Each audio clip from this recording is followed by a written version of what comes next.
Alrighty, everyone. According to Google Hangouts, we are live. You are watching RPG Enlightenment, and today we have a special guest for a new segment that we're going to be doing, which is the interview hour. And our very first guest for the interview hour is Mr. Brandish Gilhelm, Mr. Hanker Infernale, Mr. Drunkens and Dragons, Mr. RuneHammer. If you want to go ahead and introduce yourself and whatnot to the audience. Are there more? Howdy, folks. That's me. And then we are those here are at least half of my nicknames. So the other ones will be left for others to discover at a later date. And then we are here with my co-host slash business partner. If you want to go ahead and introduce yourself as well.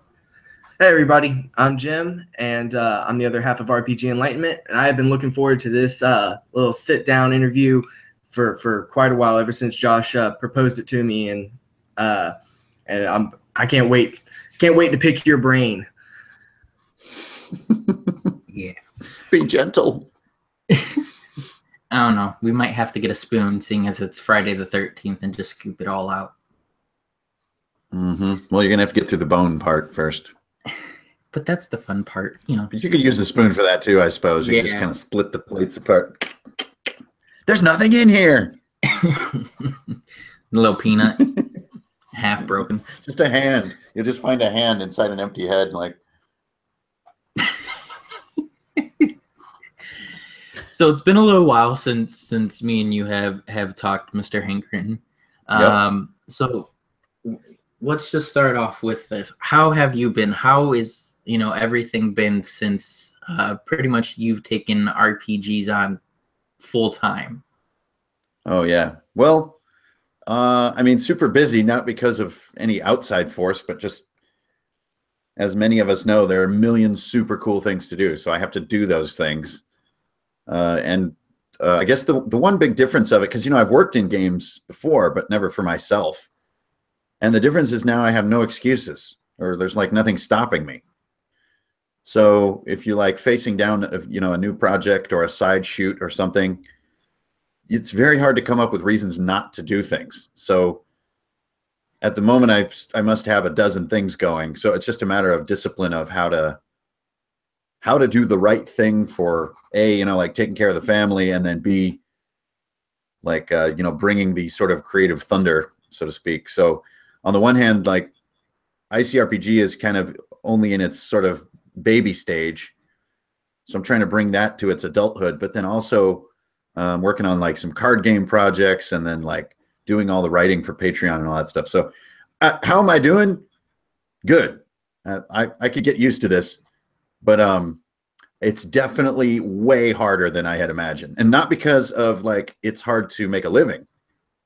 It's just very demanding creatively to just do it all the time. I mean, it's a lot easier to like go to a job and come home and do it for fun. So to just be in it is pretty dang weird. Just like we were talking about before we came online, like I'm working on a horror story right now, and I've been like in my headphones by myself in my house listening to scary noises like since 7 a.m. So that's a little strange. But other than that, it's a blast, man. That everybody has been super supportive and kind of showed up. And so I honestly did not expect that to happen. So it's been really great. Yeah, I mean, I remember when you first posted the video on Drunkens and Dragons, when you were still called Drunkens and Dragons, about the very night that you decided to do it full time. And like, I saw the fear in your face of just like not knowing 100% how it was going to go. And then to see you now, and I mean, I can definitely see the amount of weight that has kind of been lifted off, even though you've kind of added on some extra weight with some of your gaming products. So I mean, I gotta hand it to you. What you are doing right now is just awesome. I mean, it's not possible without everybody kind of showing up and helping you out. So, for whatever funny reason now, I do get more questions about, you know, sort of how to do it, how to do the sort of professional side. I have no idea.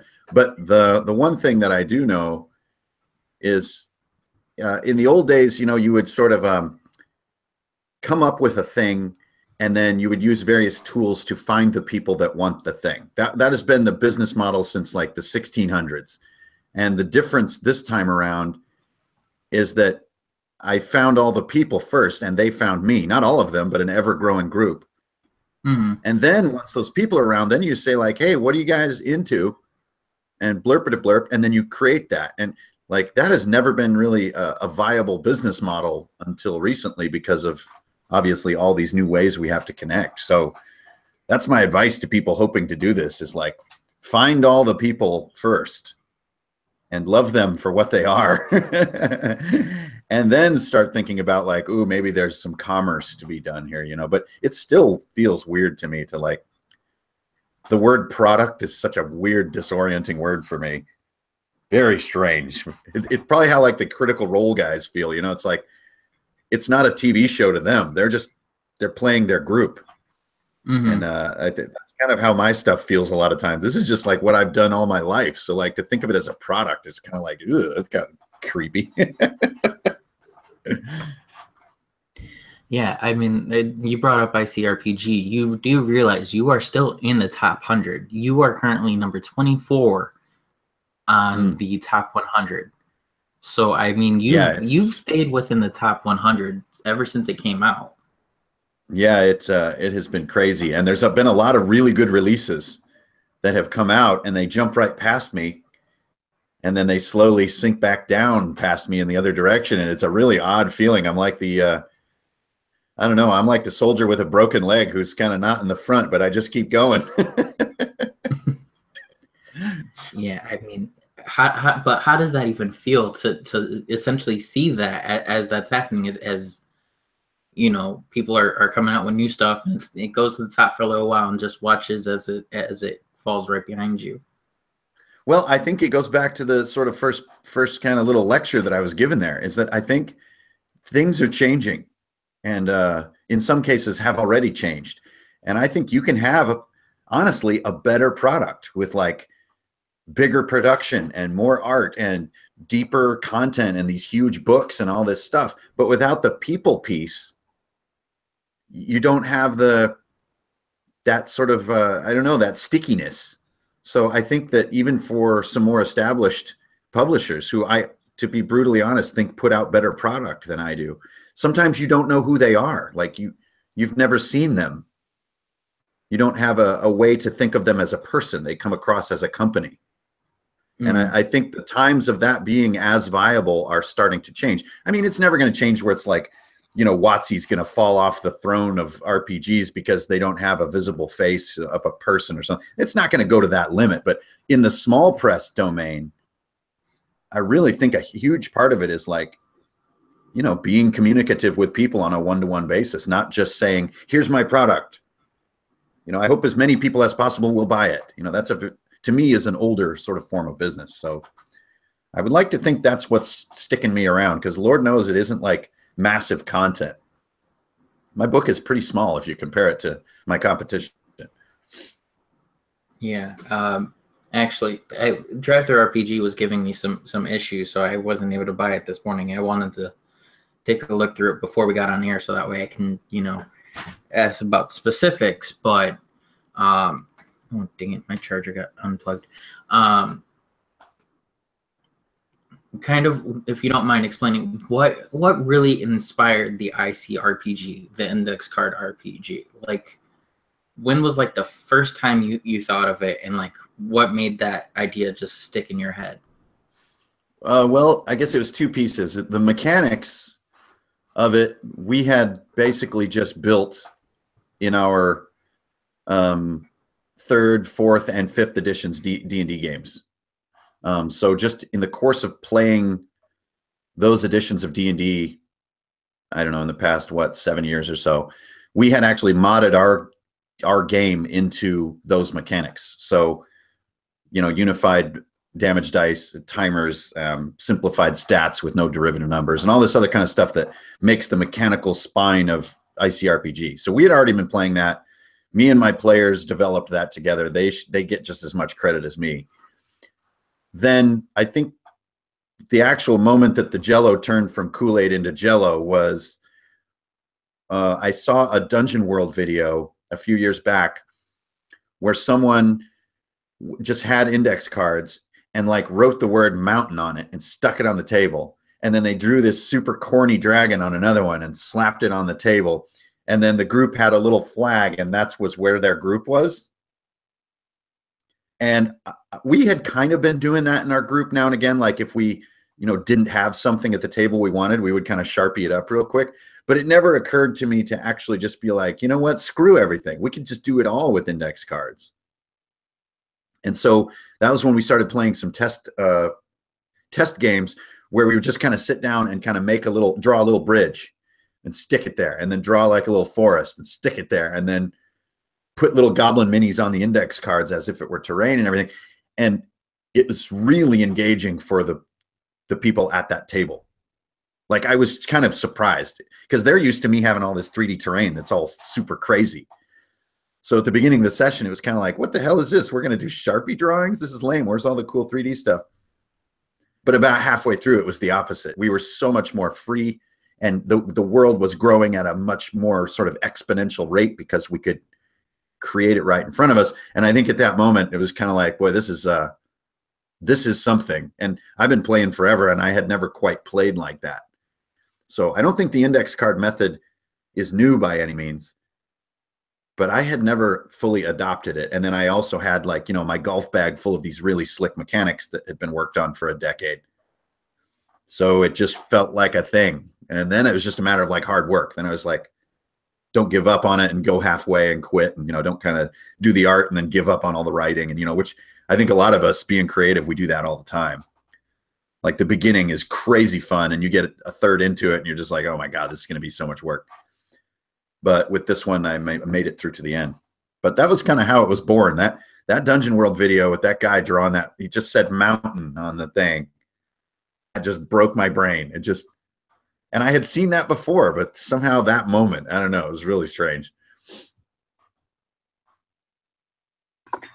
So what would you say was the hardest part about getting ICRPG started? Like, was it figuring out like how the mechanics were going to work? What was the hardest part for you?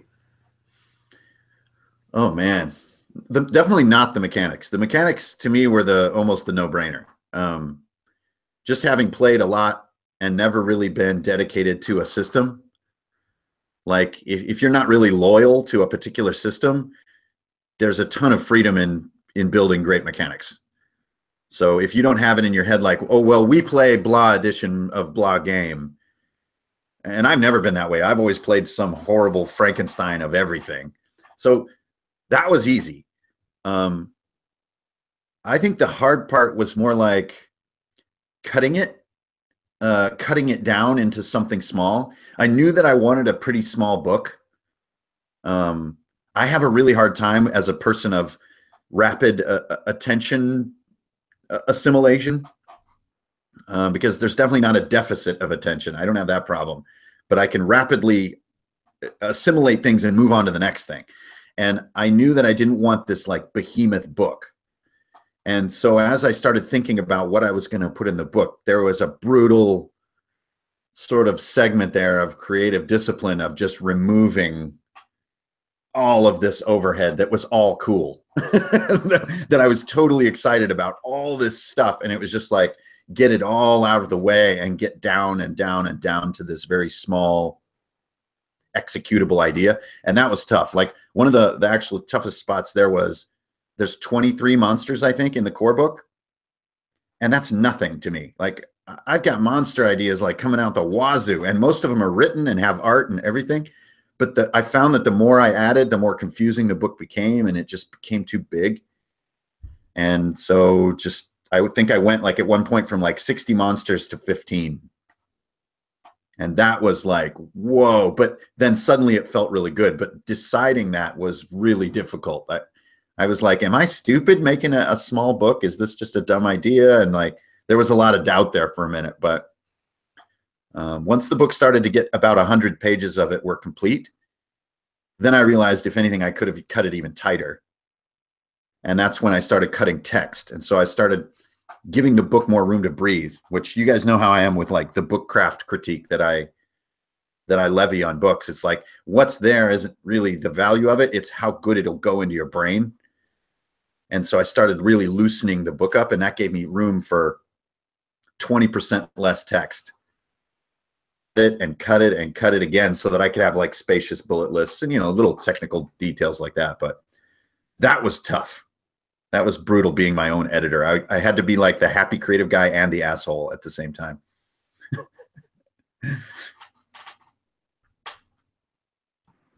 Yeah, currently you are currently with the core book and 3 expansions, correct? Yeah, I think so. And then basically the work burden shifted from doing expansions, partially because the influx of demands on what would needed to be done really reduced after the last expansion.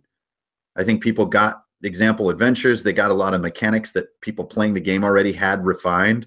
Those are in there now. And then I think it smoothed. We did discover a couple mechanics in last night's game, but really that whole thing just smoothed out. And so I was like, okay, I can let expansions sit for a minute and work on worlds. So that's where all the effort is going right now. Yeah, one thing that ICRPG definitely has that I really like is that map, map and party, sticker system that you can use for when you play online. Like, oh, right. I've DM'd probably 5 or 6 games now, and I'm realizing one of the hardest things as a DM is trying to keep track of where your players are and where all the monsters are and stuff like that. So ICRPG is definitely something that incorporates, the people who kind of have a shorter attention span and need like visuals with, the creative freedom to kind of take it wherever you want it.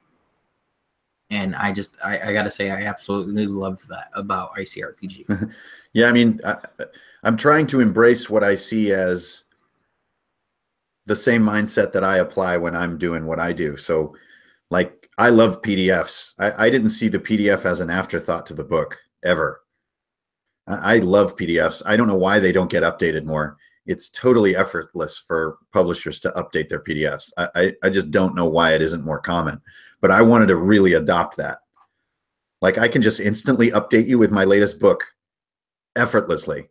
And you get an email, you get the latest one, it replaces your old one, and you have the latest rules. And if you really are like us, like in our weekly group, I mean, we all use the PDF because it's searchable. So it's like, it's super fast way to use a core book. So that was one of my first premises, is I wanted to really embrace people who like PDFs, and I wanted to really embrace people who play on XSplit or Roll20. Like, here's a bunch of JPEGs and PNGs and shit. Like, good luck. I did some packs on Roll20, and honestly, that was a little too complex. I think it's better to just go right to people and just give them a bunch of files, and they can put it up into Roll20. Making Roll20 products is pretty complicated for a one-man operation. So I hope what you're describing comes through. I hope people are getting use out of the digital stuff. Yeah, I mean, I know as soon as Drive-Thru RPG comes back on, because for whatever reason it wasn't working for me earlier, I know I'm going to pick it up because I just got paid this morning. So that's always nice. Now, what would you say is your favorite RPG system, and why? Besides ICRPG, should that be your favorite? Favorite RPG system? Jeez. Well, I mean, as far as just like a refined modern game, I think it's hard to argue with 5th edition. I mean, it's a damn good game with a ton of smart people working on it, and like, the dividends show. Like, it's a damn thorough big game that embraces more people. That I think it's just great all around. But maybe because we're in this modern era, I can't say that 5e has like a special place in my heart. I respect it like hell. I love playing it, but I can't say like, I can't put my flag there. That is a very tough question. It would probably be Cyclopedia D&D. So that was 2.5 edition. So if you guys know the old book called Rules Cyclopedia, it was a single book that was all of D&D in the 2nd edition era. Here, let me grab it. Right here. Breaking out old school. And this is basically like the spine is going to fall off this thing. So this is the book. It has basically the entire thing. It's the DMG, it's the player's handbook, it's like siege rules, it's monsters, it's spells, and it's only this big. And for whatever reason, either timing of life or that this is actually a brilliant product or the combination of the two, I don't know. But that is the game that I really kind of went from being a normal enthusiast of RPGs to like a freak cult mega fan. My future stretch out in front of me like, I just want to do this. Dad, I just want to do this from now on. Is that okay? You know, I really, really love that book and that era and what went along with it and what was, it was basically they were trying to take AD&D and stop scaring people away with the word advanced. And so they kind of did this. I don't know if it's truly 2nd edition or what bastard edition it really is, but yeah, I don't know. Just awesome. Even just looking at this makes me feel like, oh man, I want to go play some D&D. let's roll up some Rangers and make some stealth checks. I'll definitely have to try to find that one, because if that's both the DMG, the Monster Manual, and the PHB, that is a gorgeous size to have everything all in one place. Definitely, yeah. You want to talk about old school? I got my dot matrix printer stuff taped to the inside cover, and it's covered in packing tape so that I can write on it with a dry erase marker like over and over and over again. And it's like, that's old school. That's how we used to print out our character sheets. Right on. So what's your favorite type or style of character to play? Really with any system that you play, is there a specific like genre, I guess, of character that you lean more towards? Yeah, absolutely. And more and more, the further I go into this and the older I get, I really like playing a non-spotlight character. I really like playing a side guy. It's a blast. I think it's because I'm the DM so often that sometimes you feel like you're sitting at the helm of that ship. And I really like the feeling of like having some badass DPS guy, and he's not me. You know, and then there's a really tough dude who like never dies, and that's also not me. And there's like a healer that everybody's thankful to, and that's also not me. But then to try to be something that's meaningful inside those little grout spaces. Like in our game last night, I'm this character called Captain Reeves, which Drake from RPG-ish also played like a few months ago, but I just really liked the character, so I brought him back. And he's kind of nothing. He's just kind of a dude. He's just like some old spacer who happens to like be the guy who understands how to fly the ship and really doesn't have any cool build of any kind, you know, and really doesn't do a bunch of damage, really doesn't do much of anything, but a person in the moment, you know, and like bring that humanity to it. And so my characters are more and more like that over the years. You know, one of those characters. Murph is a little more of a gimmick character, but still statistically, mathematically, Murph is definitely one of those characters. I mean, he had no feats, no class capabilities, and no equipment, no skills. He's just a dude with like a strength 10, you know, like, but it's like how you use your physical presence and your personality to, you know, alter the situation is what gets interesting. So yeah, as time goes by, like nowadays I'll just do like a dwarf ranger and I won't level him beyond 2nd level ever, no matter what the group may be doing. He's just a little thick in the skull, and so he doesn't really learn those higher levels of power. He just stays right where he is, and He's got like his bear trap and his sharp stick and some fur boots, and he's good to go.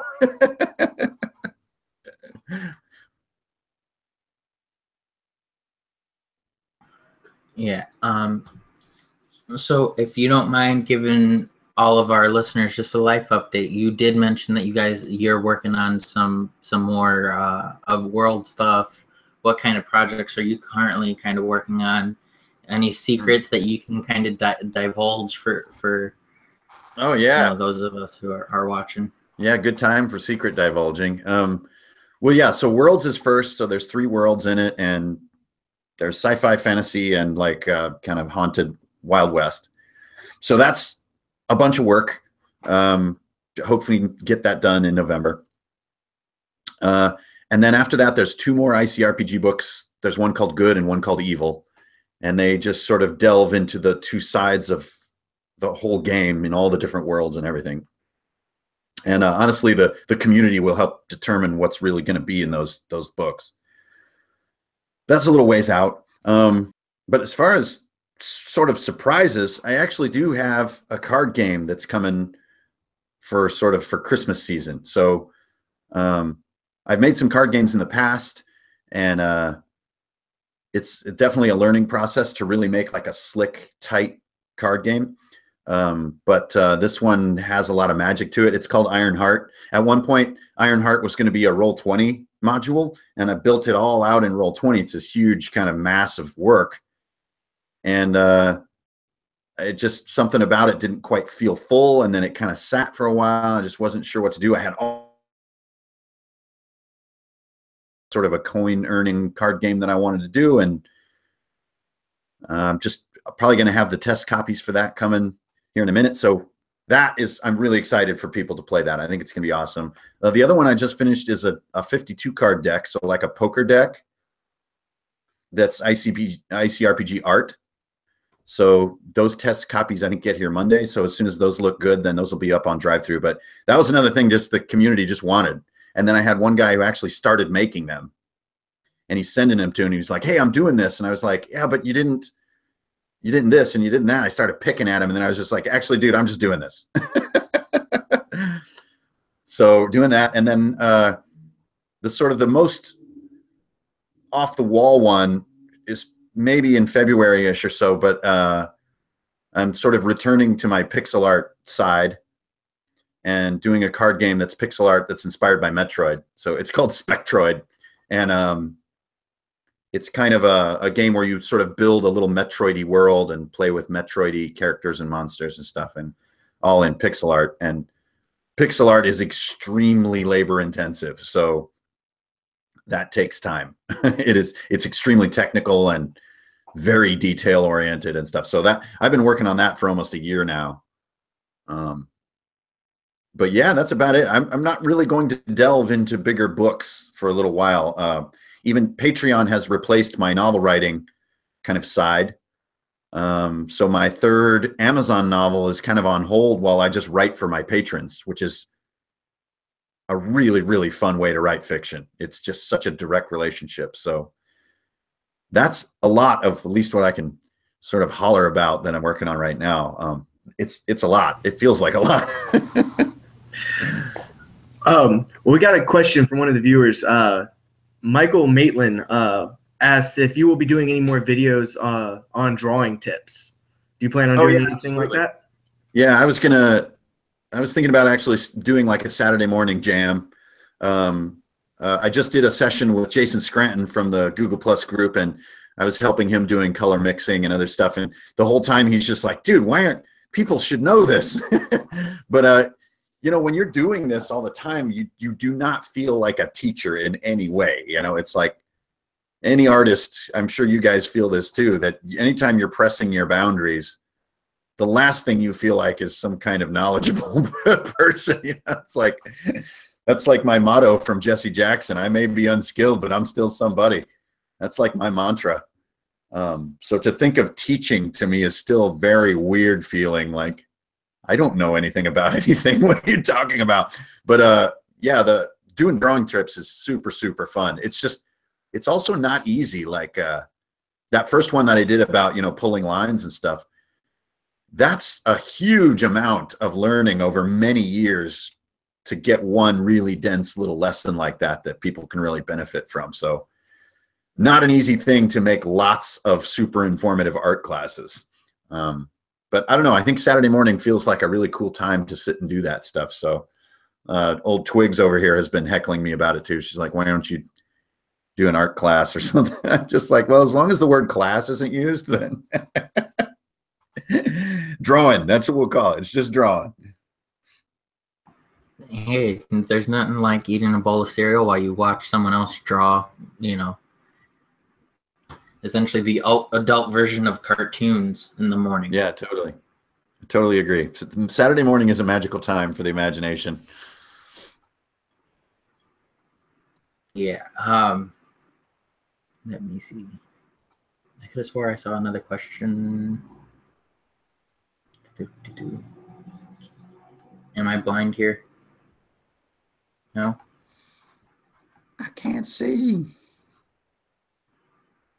Well, I'm on my backup computer today, so everything is just loading like 50 times slower than usual. How about this? Do you have any advice for anybody that's going to be trying to make their own system? What's some things that maybe that you did that if you could go back and change that you would? Any little tips for the people out there? I mean, the first one is definitely design from player upward and not from DM downward. And there is one really tough requirement. It's like you really got to have a table group. And the more animated and the more your table group, the better your likelihood of harvesting the goodies to form it into a system. But I do think that that's the root of all great innovations in our hobby, is like what happens at a table. And I think even online, it's hard to capture. It's hard to read people's emotions online. But in person at a table, there's so much unspoken sociological data that's being exchanged constantly between the group. And I think as an astute observer, really get a lot of data just not only as reactions to, hey guys, tonight I'm going to put this fear mechanic in the game or whatever, right? And then see what happens. But also to gauge, a lot of times players aren't going to tell you a mechanic they want, but they will want it. They just don't want to, like, you know, rain on your DM parade. And I think that's a great place to begin building a system, is to get that skill of reading, like, oh man, he seems like he wants a special mechanic for a 10-foot spear rather than just like, you know, a spear just being treated like a sword, for example. And so then I'm sitting down at my writing desk and I'm going, okay, the guys are going to come over tonight. I want that spear to play different than just another sword. So this rule, that rule. Okay, whatever. And then kind of, you know, shunt it over to him or to her, to that player, and sort of see what they do with it, and then mine that. And if that works and you mine the results, then you go, ooh, yeah, all my weapons can XYZ. Or, you know, I can change damage in this way and everybody's going to like it. They're not going to freak out. They're going to actually like it. Ooh. But all of that mining comes from, you know, the players are the ore in the earth. Your brain is almost useless, I think, as a design tool. It's a sociological mining or discovering. And then, yeah, of course, your brain is useful to clean it up and be able to deliver it and stuff. But man, that's where all the goodies come from, is people responding. And I think that's how some of the more interesting modern RPGs have come about. You know, I know that's how Sage and Adam came up with Dungeon World, was playing a lot and getting a little fatigued, and then shaving and honing and reducing and switching and doing it as a group. And that is how that innovation came about. So that would be my advice, is just start right there, start in the specifics, and never set an end date on anything as complex as trying to design a system. And I mean, be ready for the extreme possibilities there. It could be 10 years, it could be 20. You know, so if you just say, hey, I'm going to release an RPG next spring, like, oh man, well, if you're a genius, cool, rock on, but I don't know what that feels like. So This is a question that I've had for a while, and it's been killing me.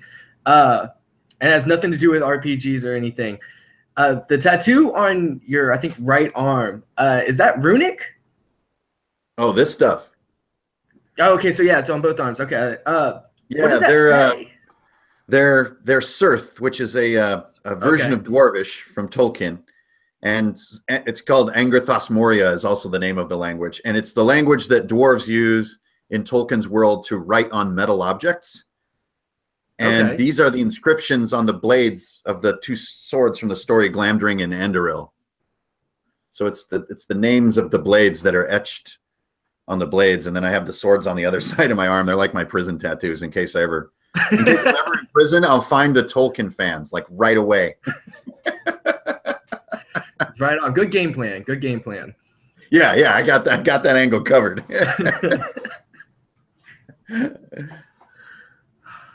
Let's see. So Michael Maitland has another thing that he wants to ask you. He says, "I've been trying to get my wife into RPG hobby. She really loves murder mystery TV shows, and I've been having a heck of a time trying to figure out how to make an investigative type adventure. Do you have any advice on that?" Yeah, you can't expect people to sit down and just like smoke crack. You got to give them a cigarette first. and in this, like getting into like becoming a character and playing into a long curve of story and all, whoa, slow down, man. I'm not weird, right? And I think that the cigarette to bring them in is something that's much more controlled. And usually that takes the form of like card games and board games. And I'd actually say it goes in that order. So a card game where you can do, what's it called? The Exquisite Corpse. That's an old game design like from medieval times. And basically the Exquisite Corpse is a really simple scenario where it's like there's a body in the river. You have to figure out who killed him. And there's 4 people that are suspects. There's a series of clue cards, like hints. And only I know who it is. And you have 8 turns to guess. That's it. That's the entire game. And then you negotiate over when you get to see a card and how you find a clue. And it's very, very controlled, and the scenario is extremely tiny. The only smaller version of something like that would be something more like, let's play gin, or let's play blackjack, which requires 0 fictional buy-in. But I think a lot of people face this problem. You can't give a spouse who's not into this a PHB and be like, isn't this cool? They'll be like, what? No, this is not cool. I don't even know what I'm looking at here. I have to read this? Good Lord, it's my day off. And I think to bring them all that way around, I think that's one of the beautiful things about like where board games are going nowadays. I mean, there's so many super cool options that ask almost nothing of you, but they get the same result. The thing that maybe Michael actually really wants, which is just to sit down at the table and kick it with his old lady, get some quality time, you know what I'm saying? Which we all love doing. I think D&D is actually one of the worst ways that you can be like, hey, let's play RPGs together. Just, gee, holy, no way. So I would say, look for those fun little options. Like Bang is a great one. Citadels is a great one. If you have a few friends, like Secret Hitler is a really freaking great game that kind of teaches role playing and brings you to the table, shows you the games aren't weird, and like Dixit is another one, or Dizit is another great one. It's a game of like identifying dream imagery. And just basically those games that ask nothing of you. You barely even need to understand the rules, but you're there at the table and you're looking at colorful little doodads and you're laughing and having a good time and drinking a beer. And then I think that can escalate. But that would be my advice. Hopefully that can work. But definitely look up the Exquisite Corpse. It's an ancient tradition. It's almost like a sort of a philosophical case. And for whatever odd reason, I was reading about mystery novels recently and stuff, but there's a huge female audience for mystery novels. And various people over the years have surmised why this might be and have put forth various totally nonsense theories about it. But the words out of the audience's mouth are that the feeling of okay, we start with a little bit of a dreadful scene, and over the course of the book or game or poem or song, we're going to put the pieces together and understand it, and it's going to make sense. Apparently, that is an extremely satisfying process. And so it's one of the very simplest ways, I think, to draw people in. I think much simpler than PvP, right? Like, can you beat me? That is so much more gnarly than saying, can you put the pieces together and find the truth? So anyway, I hope that would work. But, you know, everybody's different, so who knows? Kind of going off of that, since Michael brought up, you know, mystery, do you have a favorite kind of style that you prefer, like, to see in a game? Are you more like RP heavy, or do you like combat all the way? Do you like those mystery kind of games? What's something you enjoy playing? I guess, I mean, I do a lot of combat. I'm a real believer that the best role playing happens during danger. So it doesn't have to be combat per se, but I do lots and lots of danger. And sometimes it's combat. But it's an interesting question. I guess the main genre that I wind up being gravitated to or sucked into is like revelation stories. And the wilder the revelation, the better. So, you know, like the moment where one of the characters finds their own corpse in a dungeon is a super old trope of this style. And it's like, what? Is that me? And then like they look, and sure enough, like he has the locket of his wife, but it's like on a skeleton. What is that? Where is that going? What's the explanation? Is there an explanation? What happens next? That is a sort of a cycle that I find myself doing in my games just over and over again. It's a little bit like, if you guys know the movie Pumpkinhead, there's a fantastic revelation in that story, which is that it's the guy who wants revenge becomes Pumpkinhead. But he doesn't know that when he sets the events in motion. And that to me is a great like revelation story. Now, in the meantime, there's a bunch of awesome action. Like they're running, they're stabbing, they got some guns, and then Pumpkinhead's like smashing everybody, tearing people in half. And so that's most of the movie.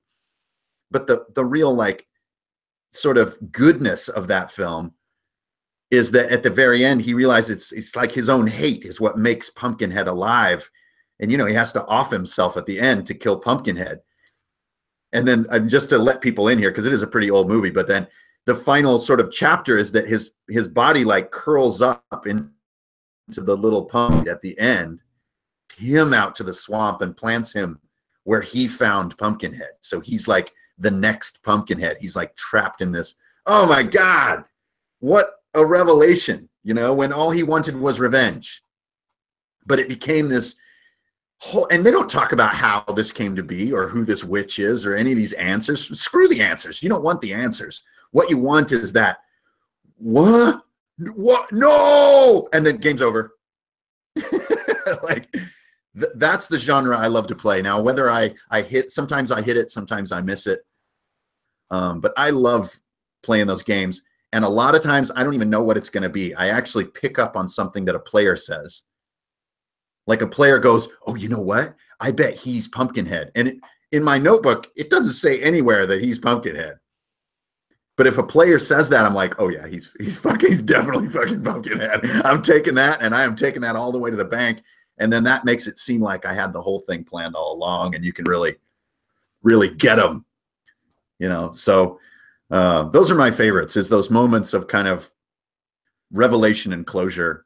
I loved it at the end of Critical Role, where the big raven came down and landed on the tree. If you guys know that wider story, I mean, that is that huge revelation moment of like, you know, Vax's character sort of became a cosmic presence of like this. What? Just it's so yeah, and then it's just like, cut, we're done. Oh, I love that stuff. So I try to build to those and play with those kinds of themes. Right on. Yeah, definitely.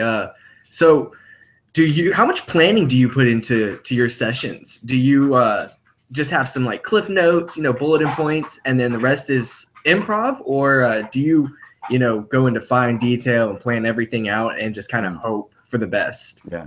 Well, geometrically, I plan a lot. I'm a real believer that architecture tells a lot of the story. So I plan a lot of my geometry very carefully. But beyond that, yeah, I'm just a bullet. I'm a bullet DM. So, you know, my motto is if I can't keep it in like the RAM of my brain, I have to look at it. And like the minute I need to look at a note or something, sometimes I'll lose the whatever that is. You know, it's kind of like when the DJ has to check his headphones and you're thinking like, what's in the headphones that we don't get to hear? What the hell? But if you're just in the moment and it's in your head, and then you only really need to look at your book for like exactly where the door is or like where that piece of cover was that you wanted so they could do the chain puzzle or whatever. So I don't put a ton of prep in, but I definitely do lots of mental prep. So for a session, I'll be in thinky weirdo mode at least for a week. But then it'll take me maybe 2 hours to write down my notes. But the only thing that really rescues me from a lot of prep is that I'm a super firm believer in that you can't plan more than one night at a time. You just can't. And if you do, you're actually shortchanging your players. You know, they're gonna do things that you don't know. You know, it's the outcome is always up to them. It has to be. Now, what happens doesn't have to be up to them. You don't have to have a sandbox. So you can tell them this is what's happening. But what the outcome is of those happenings, it's got to be up to them, or it's just not real. You're waving your hands, and then they still just fall into the hole and go down the chute. But if they actively plan not to go down that damn chute, that's okay. And then you call it right there, and you take that, and then you plan your next one. So you don't have to have a sandbox during play, but I do think it's really important that between sessions, you are really open to how they're changing the story. So prep, I don't do a ton. It's just more thinking about it all the time. Right. Yeah. Okay. So how much research do you do? Do you do like in-depth research, maybe on terrains that your players are going to be in, or things like that? You know, if they're going to be in a tundra kind of setting, do you do research on that to figure out what to put into that session? Well, you know, this is where I put most of my time, to be brutally honest, is, I guess you could call it research, but my area that I read in the most is definitely history, as in even back to prehistory. But I am fascinated with specifics. I really like them. I like to remember them, to know them and cross compare them and understand, you know, what happened during which, and then to find the odd little stories that stand out, you know, like I don't know, a recent shoot that I went down was Poveglia, the Island of the Dead, you know, and then trying to actually get to the real facts of what happened there. I find it endlessly fascinating. There's so many stories in the world that are 100% real, and they blow me away. And then when I get the surface, I realize like, well, maybe this isn't the whole story. Maybe this is like some Huff Post BS. So I want to go get the real deal. And then you start trying to find the real stuff. And you'll find even in the day of the internet, it's very challenging. It takes diligence to actually try to drill down to the real facts that are on record. And I love doing that. That's where a lot of my RPG stuff kind of boils up from, is just historical stories of very specific events that I find just weirdly fascinating.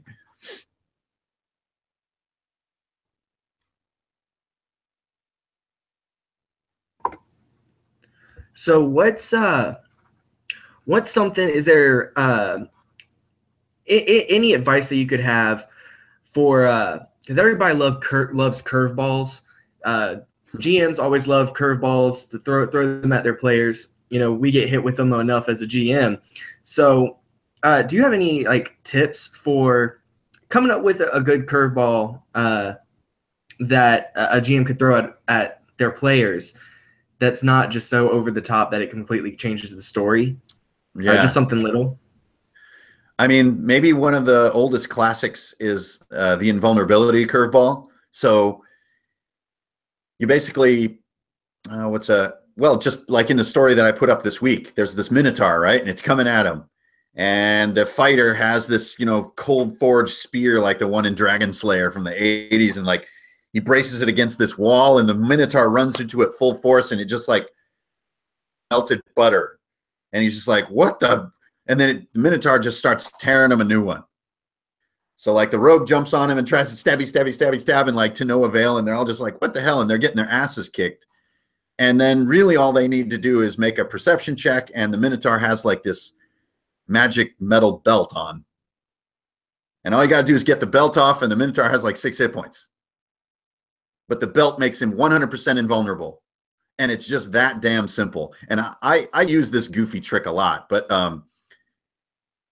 I think it's small enough where it can be figured out, but it's subtle enough where it's satisfying to figure out. And that balance is tough. You know, a lot of DM puzzles, people never freaking figure out, and they don't even want to. They're too subtle and too weird, and I have to put the blue rock in the red thing. Oh, dear Lord, no. And then you have the other one, which is a puzzle that's so easy, like there's glowing moss over there, and like, oh, I'm going to eat that and get 1d6 hit points back. Okay, that was not very satisfying. So somewhere in between those is what I would like to think of as a curveball. It's kind of a, hey, man, all the rules are getting broken now. What the hell, bro? And then, oh, there's a little detail I didn't see. Oh, ah! And then victory. Yeah, we're so smart. So I do that a lot of times. I did it also in the story of the Talking Head, which is, you know, there's this head on a stick, and it's actually the source of this other guy's magic power. And it just looks like a head on a stick, but it can talk and stuff. And he can't be harmed until you just smash the head.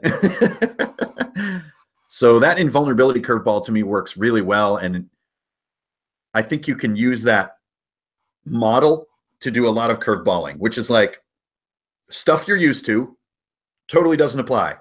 Like magic doesn't work here. And boy, you want to talk about players pooping their pants. Work. And they're just like, what? No. And there's actually just, you know, there's a, to be stupid about it, there's a switch on the wall. You turn the switch from off to on, and it's, you know, magic now works. And so you don't want to be quite that dumb with it, but I think you still get that same feeling of like a switch up. And it can switch the other way too. Things can be in their favor and then get switched against them to get that moment of shock. But I don't think you want to curveball people so much that they're like swinging strikes, to follow your metaphor, more than once. You know, if they're stumped on a thing that is a little outside the norm, I would probably say kind of let it go, let it slide a little bit. Well, my Minotaur had limited invulnerability, and now, you know, it kind of wears off and the glow fades out of his eyes. So, because they're not, nobody's seeing the damn belt. You know, but one strike, I think, is a fun feeling. You know, keeps the game alive. You know, playing on third down to take it to football land is the fun part of the game. So you don't want players to always be winning, but if they're striking out, that's not fun either. So much baseball. So how, kind of sticking with that, how much detail would you give a player to kind of hint, or that's probably a better way of saying it, how many hints would you give them to let them in on that little belt secret? Because I know some GMs won't do it unless a player is like, hey, can I make an investigation check? Right. And some players just don't think about that. They're too in the moment. They're not so worried about, hey, let me look around, let me inspect the Minotaur. So how would be a way that you would kind of hint at it? Would you describe what the Minotaur is wearing, or? Yeah. I mean, like what he's doing. I think that anything I say of what he's doing isn't a cheesy hint. So as long as he's not like doing this, that's a little bit of a cheesy hint. But if, you know, he slams into the wall and then he's like has to adjust his battle axe, and then he adjusts this big belt that's kind of clunky, and then he sets his feet to attack again, I'd say that's all fair game. Those don't count as hints. That's like what's happening. You know, I don't do a lot of elbows and winks. I would rather let a puzzle go than hint my way to getting it solved. It's a puzzle that getting this rather than like I'm going to nudge you into solving it. If it takes more than a couple rounds for them to catch on, that puzzle's gone.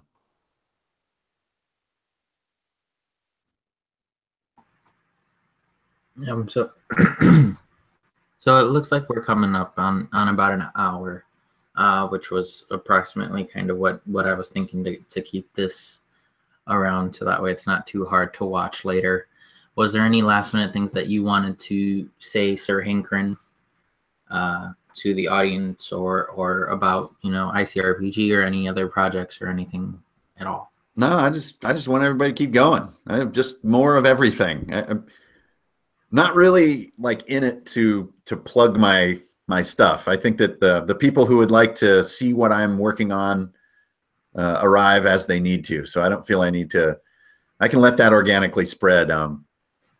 But I think my main message is just to keep going, keep doing things, press your boundaries, absorb multiple things. You know, don't be homogenized by corporate risk aversion in products. You know, they will try to get brand loyalty out of you. And I think that everyone's better when they don't do that. I think everyone's better when they try Pepsi and Coke. So that would be my advice to everybody, is just look around, you know, press your boundaries, explore and try and play and be like a kid. Say like, I only play D&D. You don't hear 6-year-olds saying that. And I think there's a reason. It's because they just want to do whatever the next fun thing is. And I would invite people to think that way and bounce around and just have fun with it. And let's just keep going. I mean, this is like skateboarding in the 80s right now. Like this is blowing up. So how do you sort of hang in a thing that used to be super duper niche as it begins to blow up? And I think the answer to that question is just like to just have fun with it and just show love. Like, the past is gone, man. It's like, it's not bad because it's popular. Just have fun, be happy that we have all these options, but make use of them. There's so many things coming out. It's nothing like back in the day. It's amazing, but you got to seek them out and have a hungry brain and expand your collection and try weird shit. My weird shit. That'll be my next t-shirt. Have a picture of Bert and Ernie on there. That'll be an interesting shirt. So yeah, unless there's any last minute questions from anybody watching, tune in about an hour or so, where me and Jimmy and Hinkren, if he wants to do a surprise appearance, will be in Uda's Island, a Friday the 13th one-shot. So you guys can come back and tune in for that as well. And, you know, like always, like, follow, subscribe. All the links are down in the chat. I did also put a link down in the chat, in the description, for ICRPG. And then I will be putting a link down there shortly for Mr. Gilhelm's Patreon, in case you guys want to support him and get some of his horror stuff that's coming out, that he's coming out with pretty soon. So, you know, I will be putting that up there. And until later on tonight, and if not later on, whenever you guys can, may you always seek enlightenment, everyone. And have a good rest of your night.